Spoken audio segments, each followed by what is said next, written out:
Hello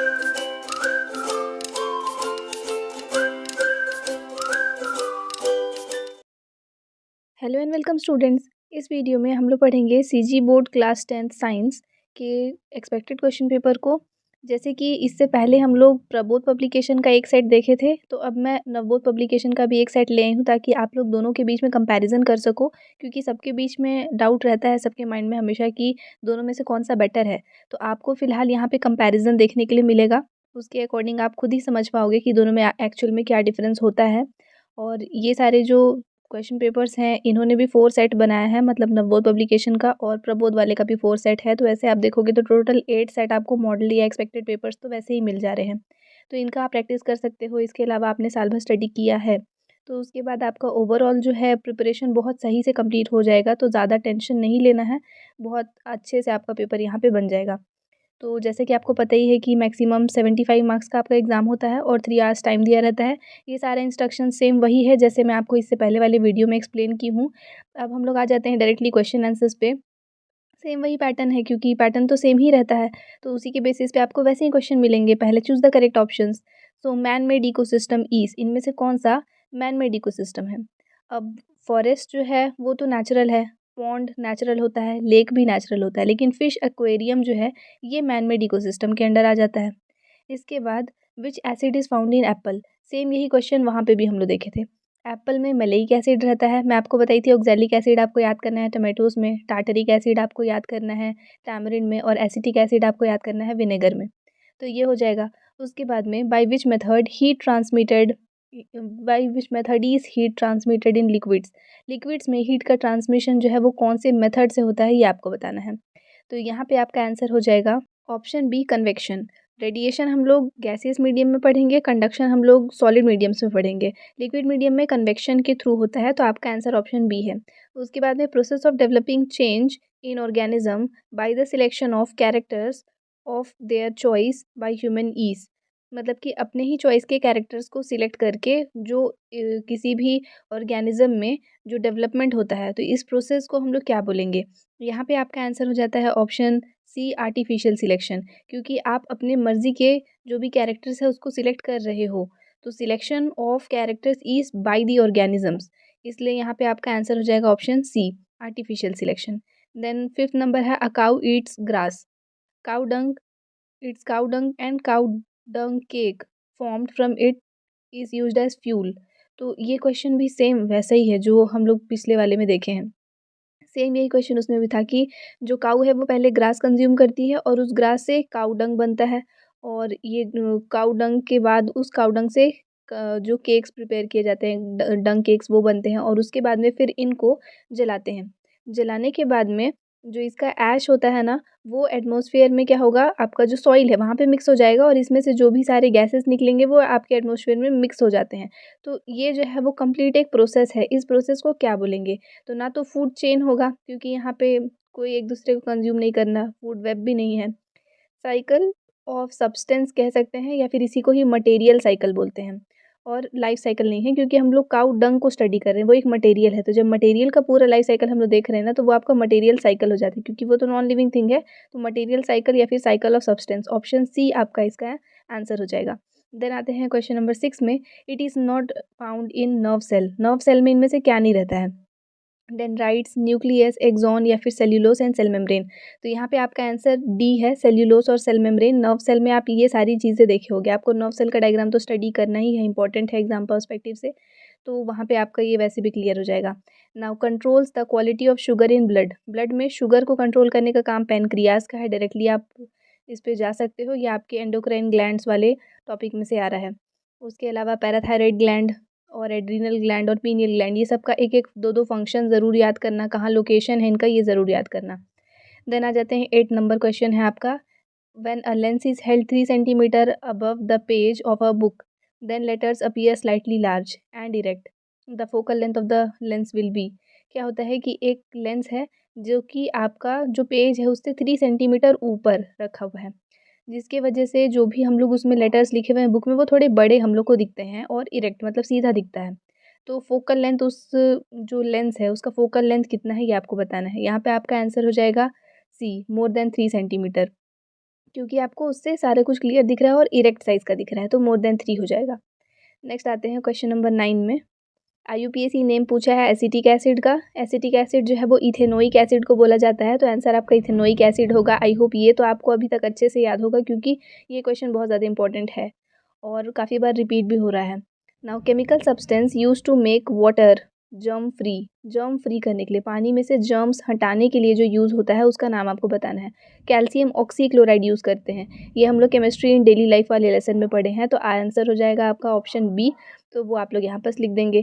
tick the correct option तो सारे हो गए, कुछ कुछ रिपीट यहाँ पे भी हो गया, मतलब कि जो इससे पहले प्रबोध वाले में हम लोग देखे थे सेम वो चीज़ यहाँ पे भी रिपीट हो गया। तो क्वेश्चंस आपको दिख रहे हैं स्टार्टिंग में कि सिंपल जो मल्टीपल चॉइस है वो तक रिपीट हो जा रहा है आपका, तो आगे तो फिर आपको दिखेगा ही। नेक्स्ट जैसे फिल इन द ब्लैंक्स है।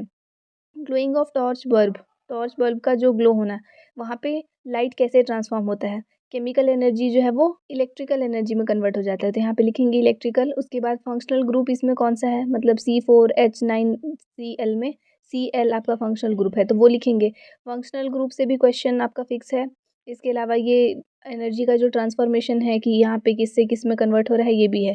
प्लास्टर ऑफ पेरिस भी एक इंपॉर्टेंट टॉपिक है, तो जब ये वाटर के साथ रिएक्ट करता है तो एक हार्ड मास बना लेता है, इसको जिप्सम बोलते हैं। ये क्वेश्चन भी आपका रिपीटेड है, वो वाले पब्लिकेशन वाले में भी हम लोग देखें। देन उसके बाद में यहाँ पे पूछा है focal length of spherical mirror, जिसका is dash of is radius का कितना होता है फोकल लेंथ, तो फोकल लेंथ जो है वो रेडियस का जस्ट हाफ होता है, रेडियस ऑफ कर्वेचर का, तो वो आप यहाँ पे हाफ लिख दोगे। उसके बाद थायराइड ग्लैंड कौन सा हार्मोन प्रोड्यूस करता है, तो वो थायरोक्सिन हार्मोन प्रोड्यूस करता है, वो हम लोग को यहाँ पे लिखना है। नेक्स्ट आ जाते हैं अब जो क्वेश्चन आंसर्स आपके हैं, जैसे अभी ये 2 मार्क्स वाले क्वेश्चंस हैं। इकोसिस्टम क्या है बताना है, और write the name of its components, all biotic and abiotic. तो बायोटिक और एबायोटिक कंपोनेंट्स के बारे में आपको लिखना है, और उसके अलावा इकोसिस्टम क्या है ये बताना है आपको। तो यहाँ पे हम लोग लिखेंगे कि एक सेल्फ सस्टेन्ड अरेंजमेंट है, जो कि जितने भी कंपोनेंट्स हैं नेचर में उन सब के इंटर रिलेशन से फॉर्म होता है, इसको हम लोग इकोसिस्टम बोलते हैं। अब इसके 2 कंपोनेंट्स आपको लिखना है, write the name of its components, यहीं तक रहेगा आंसर आपका।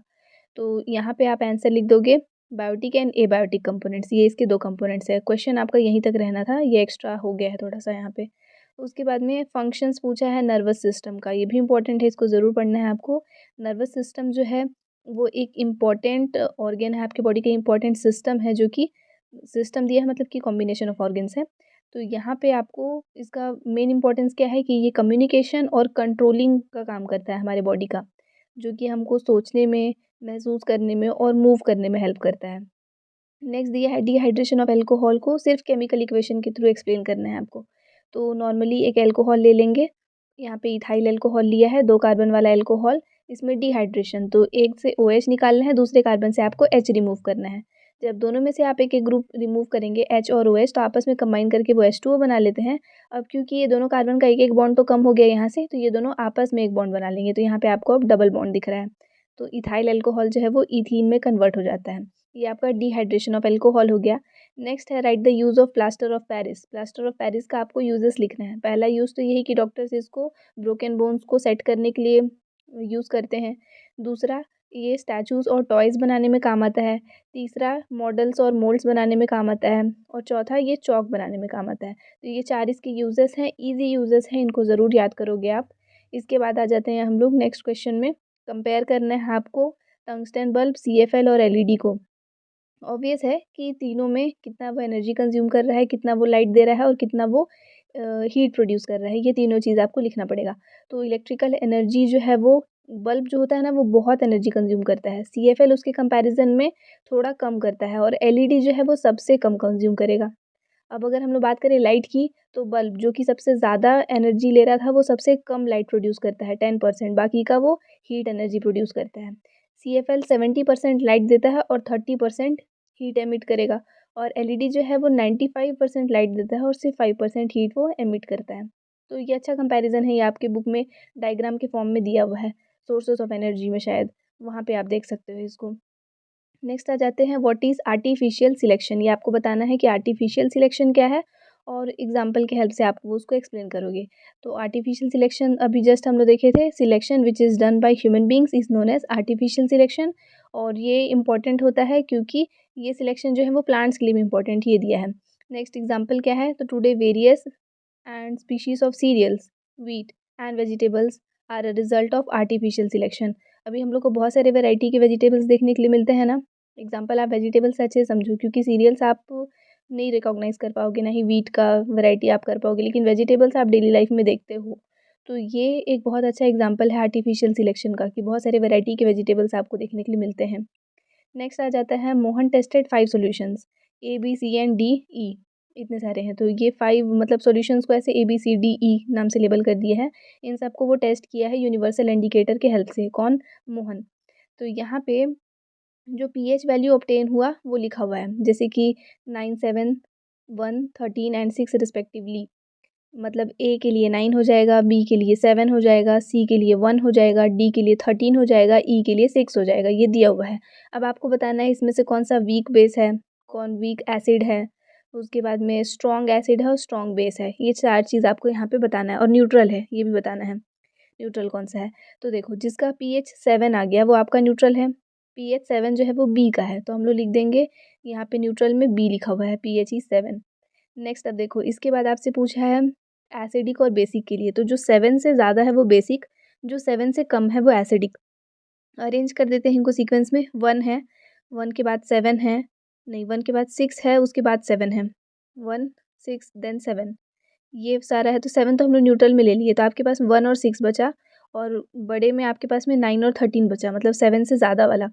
तो जो 7 से बहुत ज़्यादा है वो आपका स्ट्रॉन्ग बेस होता जाएगा। तो इन दोनों में से ना, ये वाला आपका वीक बेस है, ये स्ट्रॉन्ग बेस है। तो 9 हम लोग वीक बेस में लिख देंगे, जो कि आपका ए है। 9 जो है वो ए के लिए वैल्यू दिया था, तो वीकली बेसिक में हम लोग ए लिख देंगे 9, स्ट्रॉन्गली बेसिक में हम लोग डी लिख देंगे, जिसका 13 वैल्यू है। अब एसिड्स में आते हैं। 7 के पास जो वैल्यू है वो लेस एसिडिक, और जितना दूर जाते जाओगे एसिडिटी बढ़ जाएगा। तो 1 जो है वो आपका हाईली एसिडिक हो जाएगा, strongly acidic C, pH value 1, weakly acidic में E, pH वैल्यू 6। ये क्वेश्चन आपके एक्सरसाइज से ही पूछा है।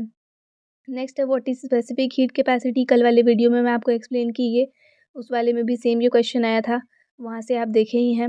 मैं क्वेश्चंस आपको कंपेयर कर दे रही हूँ कि जैसा उसमें दिख रहा है, बहुत सारे क्वेश्चंस यहाँ पे आपको रिपीट होते दिखेंगे। अभी तो शॉर्ट का ही है, ये लॉन्ग पे आएंगे तो आपको और अच्छे से समझ में आएगा। 10th क्वेश्चन दिया है, which is the gas that helps in respiration and combustion. Respiration और कंबशन दोनों में कौन हेल्प करता है? ऑक्सीजन गैस हेल्प करता है। कैसे आप प्रिपेयर करोगे इसको, और इसके लिए केमिकल इक्वेशन लिखना है। तो इसका प्रिपरेशन और इसका इक्वेशन और इसके यूजेस, ये वाला भी आपका क्वेश्चन रिपीटेड है, वो वाले में हम लोग देखे हैं पिछले वाले सेट में, तो आप वहाँ से देख लोगे।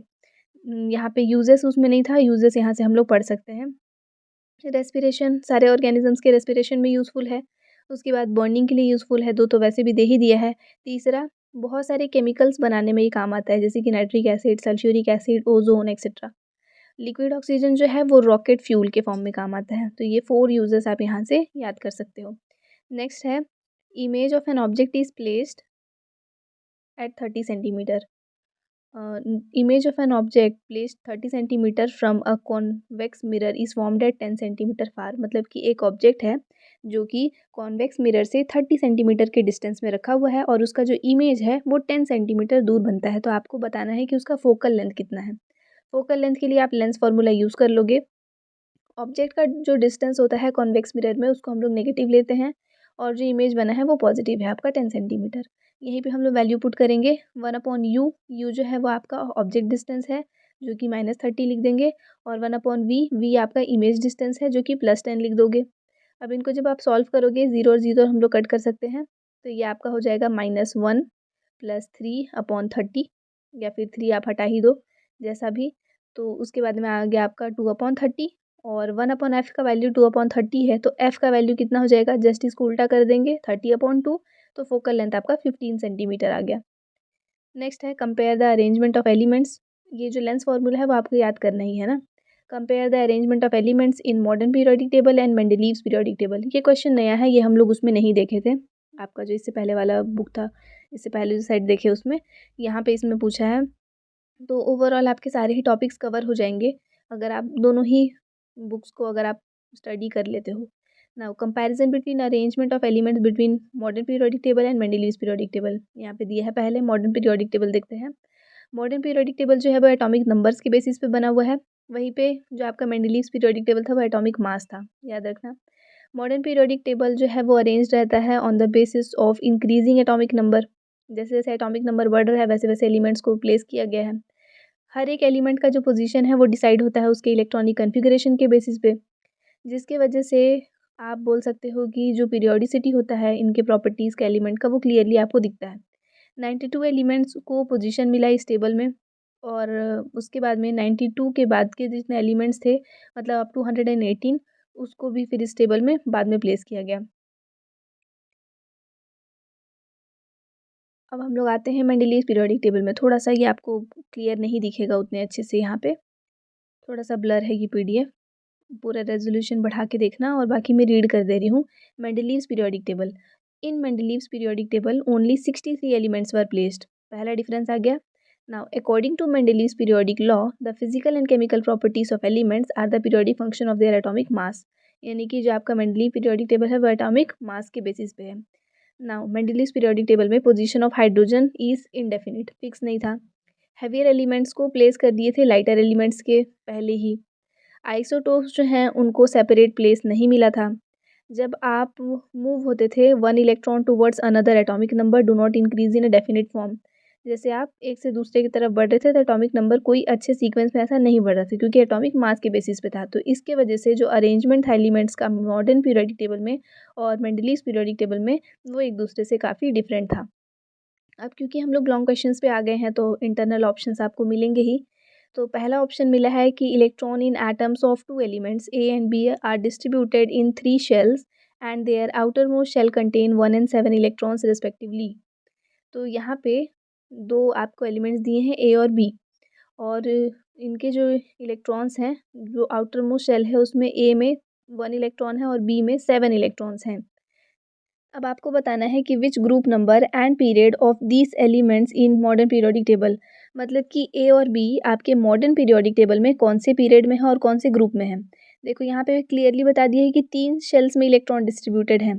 तो पहले वाले शेल में ऑब्वियसली 8 होगा, 2 होगा, सेकेंड में 8 होगा, थर्ड वाले में दोनों में अलग अलग है। ए के लिए थर्ड वाले में 1 है, बी के लिए थर्ड वाले में 2 8 7 ऐसे दिया है। ये दोनों हो गया इनका। तो ए के लिए लिख देंगे 2 8 1 और बी के लिए आप लिख दोगे 2 8 7। अब आपको बताना है कि कौन से ग्रुप में है। तो बाहर अगर 1 है तो 1 + 10 करेंगे 11 आएगा तो ये ग्रुप नंबर 11 को बिलोंग करता है ए। यहाँ पे 7 दिया है तो 7 + 10 करेंगे 17 हो जाएगा मतलब ग्रुप नंबर 17 को बिलोंग करता है बी। इतना क्लियर है आपके लिए।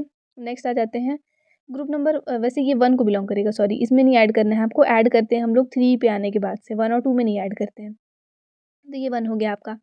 नेक्स्ट आ जाते हैं अब यहाँ पे आपसे बोल रहा है कि जो हाँ, ये तो आपका ग्रुप नंबर हो गया। आप पीरियड नंबर पूछ रहे हैं तो यहाँ पे 3 शेल दिख रहे हैं ना, टोटल जितना आपको दिखेगा जैसे 2 8 1 है तो यही काउंट करते हैं। ये फर्स्ट, ये सेकंड, ये थर्ड वाला शेल हो गया आपका। तो नंबर ऑफ शेल्स को ही हम लोग बोलेंगे इसका पीरियड पीरियड नंबर। तो आपसे पीरियड पूछा है तो नंबर ऑफ शेल्स यहाँ 3 दिया हुआ है क्वेश्चन में तो आप थर्ड पीरियड लिख दोगे। नेक्स्ट आपसे फिर यहाँ पे पूछा है write the molecular formula of compound found by combination of A and B. A और बी के कॉम्बिनेशन से जो कंपाउंड बनेगा उसका फॉर्मूला लिखना है। यहाँ पे मैक्सिमम 1 इलेक्ट्रॉन है तो ये 1 डोनेट करेगा, इसका +1 रहेगा चार्ज ए का। बी के पास में 7 है तो वो 1 एक्सेप्ट करेगा तो बी का चार्ज आपका -1 रहेगा। इसी को ही हम लोग क्रॉस करते हैं तो ए बी यही बनेगा इसका फॉर्मूला क्योंकि 1 और 1 ही है सेम। तो molecular formula of the compound will be A B. उसके बाद में which of the 2 elements are electropositive. Electropositive कौन सा है, ए पॉजिटिव है क्योंकि वो इलेक्ट्रॉन डोनेट कर रहा है। जो डोनेट करता है वो इलेक्ट्रोपॉजिटिव, जो एक्सेप्ट करता है वो इलेक्ट्रोनेगेटिव। तो बी आपका इलेक्ट्रोनेगेटिव हो गया। नेक्स्ट आ जाते हैं क्वेश्चन नंबर 13 में। रिफ्रैक्टिव इंडेक्स का डेफिनेशन और उसका फॉर्मूला और यूनिट लिखना है। तो ये हम लोग प्रीवियस सेट में भी देखे तो ये वाले को मैं यहाँ छोड़ती हूँ। सेकंड वाले में देखते हैं कि एक पर्सन है उसका हाइट 160 सेंटीमीटर है। प्लेन मिरर जो है उसका उस of what height will be required by him to see his full image. तो इसको अपना पूरा इमेज दिखना है तो प्लेन मिरर का यहाँ पे रिक्वायरमेंट है। उस प्लेन मिरर का हाइट कितना होना चाहिए कि इसको अपना पूरा इमेज दिखे। ये तो डायरेक्टली देख के बनने वाला क्वेश्चन है। पर्सन के या जिस भी ऑब्जेक्ट का आपको इमेज देखना है उससे जस्ट हाफ साइज का हम लोग को चाहिए होता है मिरर। लेकिन अब लिखेंगे कैसे इसको वर्ड्स में वो देखते हैं। तो height of the man 160 centimetre. We know that to see the full image the height of plane mirror should be at least half of the height of person. तो हाइट ऑफ मिरर कितना हो जाएगा, half of height of man. तो half of 160 that is 80 centimetre. Next आते हैं और में give reason है आपका पहला, fish in a water tank is not actually present at the point where it appears to be Y, यानी कि जब भी किसी भी वाटर टैंक में अगर कोई फ़िश है तो वो एक्चुअली में जहाँ पे है आपको देखने में वो वहाँ पे नहीं दिखता है, इसका रीज़न क्या है? तो इसका आंसर पहले हम लोग देख लेते हैं, फिर सेकंड वाले क्वेश्चन में जाएँगे। तो let a fish is lying under the water and is seen by an observer through air, यानी कि रेयर एंड मीडियम। तो एक फ़िश है जो कि मान लो पानी के अंदर है और उसको बाहर से आप देख रहे हो। तो जो रे ऑफ लाइट है वो PQ मानो, यहाँ पे इमेज बनाया हुआ होगा शायद, ये बनाया हुआ है। तो जो रे ऑफ लाइट है आपका PQ, P से Q तक, ये आपका दे रहा है। तो ये आपका उसमें बोल सकते हो कि जब आप देख रहे हो तो वो आपका इंसिडेंट पॉइंट हो गया। तो अगर आप फ़िश को पॉइंट P से देख रहे हो, पॉइंट P से अगर आप देख रहे हैं, ये तो अंदर वाला हो गया, आप R से देखोगे ना, तो R से जब आप देख रहे हैं तो आपको P के पास में दिखेगा, ऐसा कहीं, लेकिन एक्चुअल में वो वहाँ पे नहीं है, वो उससे थोड़ा-सा नीचे रहता है। रीज़न क्या है कि आप कहाँ से देख रहे हैं? रेयरर मीडियम से, और जो वाटर है वो आपका डेंसर मीडियम है एयर के कंपैरिज़न में, तो जो लाइट है वो रिफ्रैक्ट हो जाता है, रे ऑफ लाइट रिफ्रैक्ट हो जाता है, जिसकी वजह से वो अपने एक्चुअल पोज़ीशन पे आपको नहीं दिखता है। यही रीज़न आपको इसमें लिखना है। नेक्स्ट उसके बाद में सेकंड क्वेश्चन है कि when we increase the distance of object from the mirror, then how it affects the distance of image from the mirror. अगर हम लोग ऑब्जेक्ट डिस्टेंस बढ़ाते जाएँगे तो इमेज डिस्टेंस पे क्या असर पड़ता है? When we increase the distance of object from the mirror, the distance of image from the mirror also increases। जैसे जैसे आप मिरर है मान लो, तो यहाँ पे मिरर लेंस बना दी हूँ, वैसे तो मिरर है, ऐसे बना देते हैं नॉर्मली एक साइड से, बस कोई एक रिफ्लेक्टिंग सरफेस है, मान लो कि ये वाला इसका बंद हो गया, ये वाला आपका रिफ्लेक्टिंग सरफेस है। यहाँ पे अगर कोई ऑब्जेक्ट है तो उसका इमेज बनेगा किसी पर्टिकुलर जगह पे, जैसे जैसे इसको दूर करते जाएंगे इमेज भी दूर होता जाता है, ये आपका रूल है। This is because plane mirror forms the image at same distance of the object but behind the mirror. कोई भी एक प्लेन मिरर जो होता है ना, वो हमेशा डिस्टेंस कहाँ बनाता है? सेम डिस्टेंस पे बनाता है इमेज, लेकिन मिरर के पीछे बनाता है। इस वजह से जितना डिस्टेंस आप ऑब्जेक्ट में लोगे उतना ही वहाँ मिरर में भी हो जाएगा। नेक्स्ट है वर्किंग लेबल डायग्राम और प्रिंसिपल, आपको लिखना है इलेक्ट्रिक मोटर का और सेम ऐसे ही इलेक्ट्रिक जनरेटर का। ये दोनों हम लोग चैप्टर 12 में बहुत डिटेल में पढ़े हैं। क्वेश्चन आंसर वाला वीडियो आप उसका देख लेना चैप्टर 12 का, वहाँ से आपको ये अच्छे से क्लियर हो जाएगा, इसलिए मैं यहाँ पे इसको बार बार रिपीट नहीं करूँगी। ये वाला क्वेश्चन आपका बहुत अच्छे से, इन ये वर्ड्स अगर नहीं भी पसंद आए जो इसमें दिया हुआ है तो इससे ज़्यादा सिंपल वर्ड्स में मैं आपको कराई हूँ। इलेक्ट्रिक मोटर और उसके बाद इलेक्ट्रिक जनरेटर, ये दोनों ही यहाँ पे ऑप्शन में दिया है और दोनों अच्छा क्वेश्चन है, आप दोनों को स्टडी करके जाओगे। दोनों के डायग्राम के साथ ये चैप्टर 12 में आपको अच्छे से मिल जाएगा, मैं वहाँ पे कराई हूँ। तो एक ये हो गया, दूसरा आपको और करके क्वेश्चन दिया है, डायग्राम बनाना है आपको फ्लावर का और उसमें उसके mail and female reproductive organs को शो करना है। तो ये वाला डायग्राम आप अच्छे से स्टडी कर लोगे, इंपॉर्टेंट है ये आपके एग्ज़ाम के पर्सपेक्टिव से। नेक्स्ट उसके बाद में एक गार्डनर है, वो 2 प्लांट्स लगाता है। एक रेड फ्लावर है जिसका कि आर कैपिटल आर से डिनोट कर दिया है, वाइट फ्लावर है उसको स्मॉल आर से। तो म्यूचुअली इन दोनों का हाइब्रिडाइजेशन कराता है वो। अब आपको बताना है कि फर्स्ट जनरेशन में सारे प्लांट्स जो हैं वो रेड फ्लावर के होंगे कि नहीं होंगे। और उसके बाद में मेंडल का कौन-सा लॉ ये वाले एक्सपेरिमेंट को जस्टिफाई कर रहा है, और इस प्रोसेस ऑफ हाइब्रिडाइजेशन को आपको रिप्रेजेंट करना है फिगर से। क्वेश्चन नंबर 16 हो गया ना, 15 आपका छूट गया था ये वाला। 15 में आपको बोला है कि एक फिगर दिया हुआ है, उसको देख के आपको उसके पार्ट्स को लेबल करना है। तो ये फीमेल रिप्रोडक्टिव सिस्टम का एक डायग्राम है आपका, और यहाँ पे आपको रिप्रेजेंट करना है कि ये सारे ऑर्गन्स के क्या क्या नाम हैं, ये सारे पोर्शंस के, तो पार्ट्स के। तो ये वाला डायग्राम भी, वो जो क्वेश्चन इससे पहले वाला सेट हम लोग सेट 1 देखे हैं ना, वहाँ से आपका ये रिलेट हो रहा है। तो यही क्वेश्चन वहाँ पे भी था, बस उसमें और ज़्यादा डिटेल्ड लेबलिंग था। तो आपको इम्पोर्टेंट है कि मेल और फीमेल रिप्रोडक्टिव सिस्टम का डायग्राम जो है वो स्टडी करना है। फर्टिलाइजेशन क्या है ये भी बताना है, तो fusion of male and female gamete is known as fertilization, ये तो आप कर ही लोगे। तो वापस आ जाते हैं हम लोग अपने क्वेश्चन नंबर 16 में। तो आते हैं, पहले इसका जनरेशन ड्रॉ करना पड़ेगा आपको। जो रेड फ्लावर है उसके लिए कैपिटल आर, जो वाइट फ्लावर है इसके लिए स्मॉल आर बनाएंगे। आपका ये पेरेंट जनरेशन हो गया। आपको F1 जनरेशन तक सिर्फ जाना है। तो एक कैपिटल आर एक स्मॉल आर, रेड कलर का ही फ्लावर बनेगा। आर जो कैपिटल वाला है ना वो डोमिनेंट होता है, वो अगर है प्रेजेंट तो वो अपना ही कैरेक्टर शो करेगा। फिर यहाँ पे कैपिटल आर के साथ ये वाला स्मॉल आर, तो फिर से एक कैपिटल एक स्मॉल हो गया। इस कैपिटल के साथ ये स्मॉल, फिर हुआ, फिर कैपिटल के साथ ये स्मॉल, तो फिर हुआ। सारे ही फ्लावर्स आपके रेड बनेंगे F1 जनरेशन में। F2 में जब हम लोग आएंगे तो केस चेंज हो जाएगा। तो F1 के लिए फ़िलहाल ये सही है आपका। पेरेंट जनरेशन से जब नेक्स्ट F1 जनरेशन पे आओगे तो सारे रेड फ्लावर्स आपको दिखेंगे। अब यहाँ पे आपको बताना है नेक्स्ट वाला क्वेश्चन क्या था इसमें आपका, देख लेते हैं एक बार फिर से। फर्स्ट क्वेश्चन तो हो गया कि सारे प्लांट जो है वो रेड होंगे कि नहीं, तो हाँ होंगे। उसके बाद which law of Mendel is justified, Mendel का कौन सा लॉ यहाँ पे जस्टिफाई हो रहा है और इस प्रोसेस को रिप्रेजेंट करना है आपको, हाइब्रिडाइजेशन को रिप्रेजेंट करना है डायग्राम से। तो डायग्राम में यहाँ रिप्रेजेंटेशन हो गया है हाइब्रिडाइजेशन का, हम लोग ऑलरेडी देख लिए। अब रहा बात कि हाँ सारा रेड है क्योंकि रेड डोमिनेंट ट्रेट है यहाँ पे, और मेंडल का लॉ ऑफ डोमिनेंस यहाँ पे जस्टिफाई हो रहा है क्योंकि जो डोमिनेटिंग ट्रेट होता है वो ही दिखता है आपको F1 जनरेशन में। रेसेसिव वाला जो रहता है वो छुप जाता है, ये है इसमें लेकिन वो छुप गया है। नेक्स्ट वाले में यही तो हम लोग करते हैं ना कि एक आर ऐसे करके इनका आपस में क्रॉस कराते, ये कैपिटल कैपिटल मिक्स हो जाता तो रेड बनता, कैपिटल के साथ स्मॉल मिक्स करते तो भी रेड बनता, इस कैपिटल के साथ भी स्मॉल मिक्स करते तो रेड बनता, लेकिन जब दो स्मॉल हम लोग मिक्स करते तो यहाँ पे आपका वाइट फ्लावर बन के आता। ये आपका F2 जनरेशन का आता। नेक्स्ट आ जाते हैं हम लोग sex determination in human beings. ये वाला क्योंकि लेसन तो मैंने ही एक्सप्लेन की हूँ, इसलिए मैं जब आपको सेट 1 पढ़ाई तो उसमें मैं सेक्स डिटर्मिनेशन बहुत अच्छे से एक्सप्लेन की, तो सेट 1 में ये आपको ऑलरेडी क्लियर हो रखा है।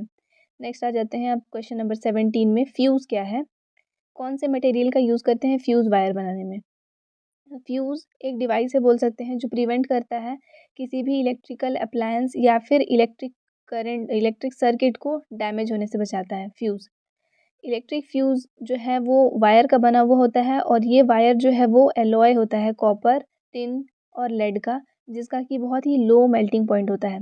इसको हम लोग कनेक्ट करते हैं सीरीज़ में लाइव वायर के साथ में। ये प्रोटेक्ट करता है इलेक्ट्रिक अप्लायंसेस को शॉर्ट सर्किट से और वोल्टेज फ्लक्चुएशन से, जो भी वोल्टेज आपका फ्लक्चुएट होता रहता है उन सब चीज़ों से फ्यूज़ जो है वो बचा लेता है। जब large amount of current flow होता है किसी भी सर्किट से तो ओवर हीटिंग की वजह से, ऑब्वियसली कि करंट जहाँ जहाँ फ्लो होता है तो हीट प्रोड्यूस होता है, तो ज़्यादा करंट फ्लो हो रहा है तो ओवर हीटिंग होगा, जिसकी वजह से ये जो फ्यूज़ है ना वो मेल्ट हो जाता है और सर्किट को ब्रेक कर देता है, जिसकी वजह से आपके इलेक्ट्रिकल अप्लायंसेस जो हैं वो सेफ रहते हैं। हालाँकि आपसे ये पूछा नहीं था यहाँ पे इतना डिटेल, फ्यूज़ क्या है बस ये पूछा था। लेकिन यहाँ पूरा डिटेल्ड है तो, और ये आपके लिए इम्पोर्टेंट भी है क्योंकि अगर ये मार्क्स जैसे आपका ज़्यादा मार्क्स में क्वेश्चन आया है तो आपको बताना पड़ेगा, क्वेश्चन चेंज हो जाएगा ना, ऐसा नहीं पूछेगा। यहाँ पे आपको ऑलरेडी डिटेल दे देगा कि आपको फ्यूज़ वाला ये जो प्रोसेस पूरा है इसको पूरा एक्सप्लेन करना है और कौन सा मटेरियल रिक्वायर्ड है वो लिखना है। नेक्स्ट है define electric current and give its SI unit. Electric current क्या है और उसका एसआई यूनिट दोनों आपको देना है। तो इलेक्ट्रिक करंट क्या होता है, the ratio of flow of electric charge through a conductor is called electric current.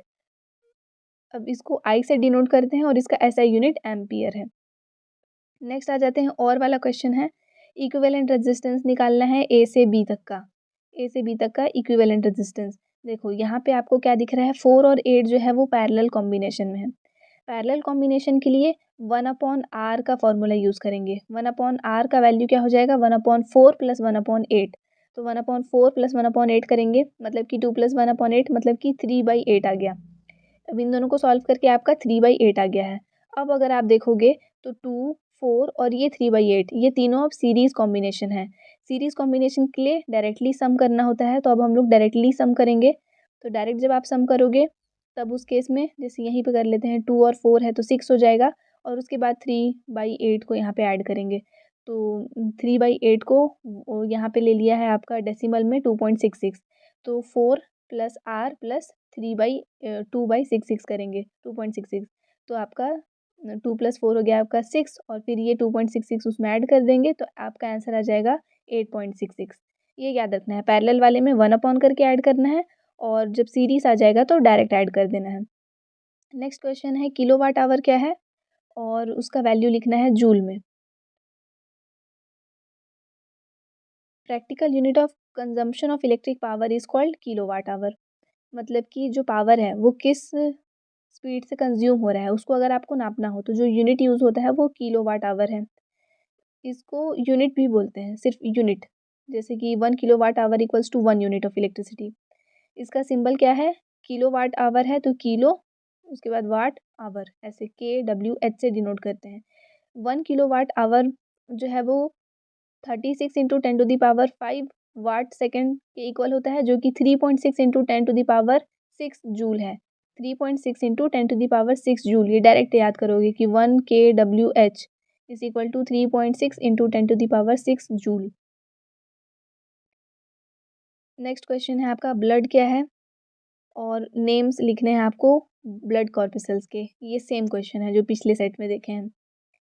उसके बाद में difference between blood and lymph, ये नहीं था तो ये यहाँ हम लोग देख लेते हैं। ब्लड रेड कलर का होता है, लिम्फ जो है वो कलरलेस या फिर लाइट येलो कलर का होता है। ब्लड जो है उसमें रेड कॉर्पसेल्स प्रेजेंट होते हैं, इसमें नहीं होंगे। उसके बाद में ये फ्लो होता है ब्लड वेसल्स में, और लिम्फ जो है वो जो आपके सेल्स के बीच में जो स्पेस रहता है ना, वहाँ फ्लो होते रहता है। तो ये इनके बीच का डिफरेंस है। इसमें 1-2 पॉइंट और याद कर लोगे आप, इंपॉर्टेंट है ये क्वेश्चन। उसके बाद आपको बताना है 2 फंक्शंस लिखने हैं हीमोग्लोबिन के। तो हीमोग्लोबिन पहला काम क्या है, ऑक्सीजन ट्रांसफ़र करता है, हमारे बॉडी में ट्रांसपोर्ट करता है। लंग्स से डिफरेंट पार्ट्स हमारे बॉडी के डिफरेंट पार्ट्स तक ये लेकर के जाता है, और इसके अलावा ये कैरी करता है कार्बन डाइऑक्साइड को डिफरेंट पार्ट्स से, वो लंग्स में लेकर आता है। क्वेश्चन नंबर 19, एक्टिविटी सीरीज़ को डिफाइन करना है। एक मोस्ट रिएक्टिव एलिमेंट और एक लीस्ट रिएक्टिव एलिमेंट का नाम लिखना है। एक्टिविटी सीरीज़ हम लोग देखें यहाँ पे, बस ये एक अरेंजमेंट है डिफरेंट मेटल्स का, जिसको कि डिक्रीजिंग ऑर्डर ऑफ रिएक्टिविटी में अरेंज रहता है। मोस्ट रिएक्टिव लिथियम है और लीस्ट रिएक्टिव प्लैटिनम होता है। ये याद करना है इन दोनों का नाम डायरेक्टली आपको। नेक्स्ट है write the name and chemical formula of 2 ores of copper. ये कल वाले उसमें देखे थे हम लोग, मतलब इससे पहले जो एक और सेट देखे हैं, सेट 1, वहाँ पे था। तो उसमें कॉपर पायराइट लिख सकते हो, क्यूपराइट या फिर रूबी कॉपर Cu2O, और दूसरा है कॉपर ग्लैंस Cu2S। तीसरा कॉपर पायराइट है, इसमें लिख सकते हो आप Cu2S, इसके लिए भी .Fe2S3 लिखना पड़ेगा लेकिन, या फिर CuFeS2 लिख सकते हो डायरेक्टली। ये है। नेक्स्ट है कि एलॉयज़ क्या हैं, उनके यूजेस आपको लिखने हैं, और कोई भी 3 एलॉयज़ का नाम लिख करके उसका यूज़ और कंपोजिशन दोनों आपको लिखना है। उसके अलावा name the formula of 2 solutions of sulphide ore. एकदम सेम क्वेश्चन है जो सेट ए में हम लोग देखे हैं इससे पहले वाले में। तो यहाँ तक आपको ये समझ में आया होगा कि जो आपका दोनों ही पब्लिकेशन है, चाहे वो नवबोध पब्लिकेशन हो चाहे वो प्रबोध पब्लिकेशन हो, दोनों में ही आपको सेम क्वेश्चंस देखने के लिए मिल रहे हैं। काफ़ी सारे क्वेश्चंस जो है वो रिपीट हो जाते हैं। दैट मीन्स अगर आपको अपना ओवरऑल प्रैक्टिस करना है तो आप लगाइए PYQ सीरीज़, जो कि ऑलरेडी मेरा अपलोडेड है PYQ सीरीज़ वाला वीडियो लास्ट ईयर का। और इस ईयर का जो आपका क्वेश्चन बच जा रहा है वो सारा भी जब मॉडल पेपर को करोगे तो जो बचा हुआ पेपर है वो भी आ जाएगा। तो प्रीवियस ईयर क्वेश्चंस देखिए, PYQ सीरीज़ आपको मिल जाएगा एंड स्क्रीन पे, वहाँ से देख लीजिए। इसके अलावा बाकी के दोनों ही पब्लिकेशंस के अगर आप बोलोगे तो मैं दोनों ही अपलोड कर देती हूँ पूरे 8 सेट्स में। लेकिन क्वेश्चंस क्योंकि रिपीट हो रहे हैं तो मैं आपको एक्सप्लेन किसी एक सेट का करूँगी, दूसरा मैं क्वेश्चंस आपको बस दिखा दूँगी कि वहाँ पे भी क्या-क्या सिलेक्टेड है। जो अलग होगा वो अलग से मैं आपको एक्सप्लेन कर दूँगी उसमें। तो आई होप वीडियो ये आपको समझ में आया होगा। Thanks for watching. बाकी सारे सब्जेक्ट्स भी हम लोग डालने का पूरा कोशिश करेंगे कि एग्ज़ाम से पहले हो जाए सारा। बस आप पेशेंस के साथ अपने एग्ज़ाम का प्रिपरेशन करते रहिए। तो आपको साइंस का प्लेलिस्ट डिस्प्ले हो रहा होगा, यहाँ पे बॉटम में आप जाएँगे इसको क्लिक करके तो आपको PYQ सीरीज़ मिल जाएगा। साथ ही में इसी प्लेलिस्ट में आपके सारे ही लेसन्स के एक्सप्लेनेशंस और क्वेश्चन आंसर्स हैं, तो मैं आपको प्रेफर करूँगी कि क्वेश्चन आंसर वाला वीडियो आप देखिए। और इसके अलावा आपको ब्लूप्रिंट वाला वीडियो डिस्प्ले हो रहा है, लास्ट मोमेंट पे ब्लूप्रिंट से स्टडी करना सबसे अच्छा रहेगा, तो आप यहाँ पे क्लिक करके देख सकते हो। Thanks for watching.